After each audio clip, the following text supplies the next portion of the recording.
In this video, I'm going to describe what I think is the best pathway through the sections at level 1. The books you get from CFA have a particular order to them. They begin with ethics, then quant, then economics, etc., and it ends with alternative investments. I don't think that they intended it to be a suggestion that that is the course through which you should take, as much as, well, this is how it fills out the books. This is the best way to fill out the books. What I have on the screen, I think, is the best way to go through the sections, such that further sections are supported by earlier sections where you've seen some of the content, and some of the work you do in the earlier sections makes the later sections a little bit easier to get through. Always begin with quant at level 1. Quant is the foundation for most of these future readings, or the follow-on sections that you'll be doing. Quant this year, and when I say this year, I mean 2019. If you're taking the exam in December 2018, this flowchart still is valid. It's just the numbers in brackets, the percentages in brackets for the weighting on the exam. Yours will be different for 2018. These are the weightings for 2019. Quant makes up 10% of the exam. There are 8 readings there. From there, you can either head over to FRA or head over to fixed income. The reason I suggest those two is because FRA is big. It's a whole book unto itself. It's 600, 700 pages. It's long. So you want to give yourself as much time on that as possible. And fixed income is considered one of the more challenging sections at level 1, is the fixed income reading. There are a couple of readings in there that if you've never had a background in fixed income, and here's the thing, most business schools at the undergrad level for finance, a lot of them won't have a fixed income course. A lot of them have an equity course and a derivatives course, but very few I've seen actually have a fixed income course as well. So many of you, even with a business background, might be seeing fixed income for the first time, and fixed income valuation and analysis. So give yourself lots of time on that, so that if you run up against roadblocks, you're not pressured by the calendar. You don't have to think, oh, I only got a week. I don't have time for this. You have the time. We're going to save some of the easier sections for last here. So FRA and fixed income. Fixed income I recommend before we do derivatives and alternative investments, only because the quantitative work you'll do in fixed incomes will help you. I think it helps you with derivatives a little bit more, especially after you get through the quantitative work with quant. And for fixed income, your mind is just in that space. It's not as if the math that we're going to do in quant and fixed income will help with derivatives. And to be honest, here's the extent of the math that you do at level 1. Plus, minus, divide, and multiply. That's really it. It doesn't really get much more complicated than that. So I wouldn't even call it math. I'd call it arithmetic. But it's the logic of the arithmetic that will you'll start getting cognitively trained a little bit through quant and fixed income to do derivatives and alternative investments. Derivatives being the more challenging. Alternative investments that's straightforward. That's easy. After FRA, you can go into equity. Now, there's nothing saying that you can't do equity before FRA. In fact, there's other than the ratios that you'll meet in FRA, there's not a lot in FRA that'll support equity. It's just that FRA is bigger and longer, and it's got a heavier weight. I seem to think that getting it to it sooner and letting your mind work on it over time has more value than doing equity. Equity's easy and straightforward. You should fly through this. It's got a weighting of 11%. From there, you're well supported to do portfolio management or corporate finance. Corporate finance is easy breezy. No one ever has a problem with corporate finance. It's super easy.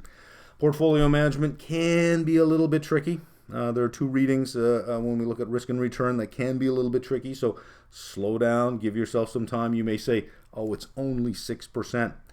But at level 3, portfolio management ends up being close to 45 to 50% weight.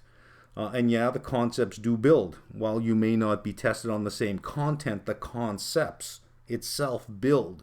The language builds, so that you're just expected to know what certain things mean. So don't look at that 6% and underweight it and say, well, it's only 6.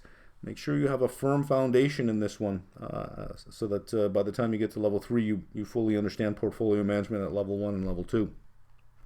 That's a nice flowchart. Economics I put down here on its own. There's really nothing that you need to do before you go through economics. nor is there anything after you go through economics that I think economics helps support.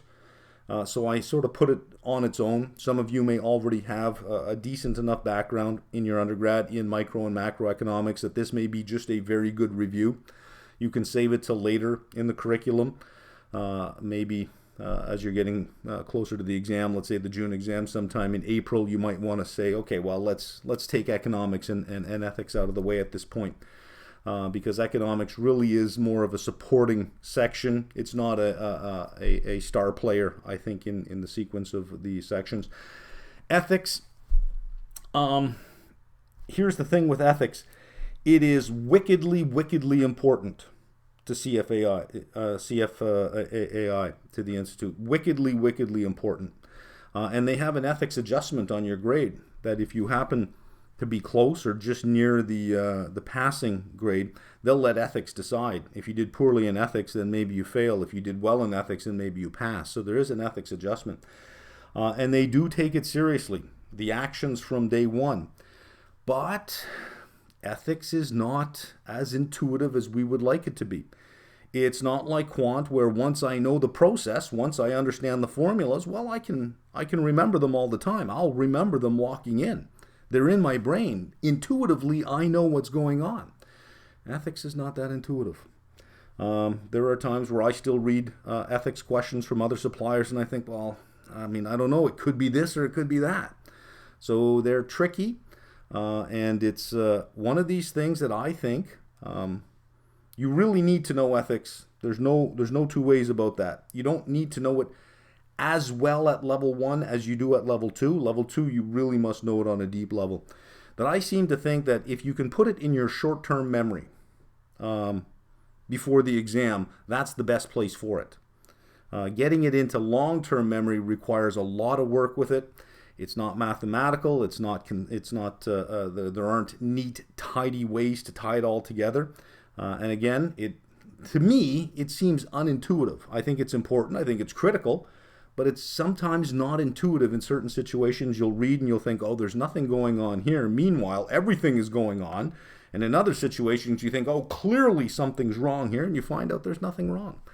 It twists on little words here and there. So I seem to think that the closer to the exam that you get ethics into your brain, if you put it in short-term memory and go into the exam with it there, that's great. But short-term memory has a very fast decay rate.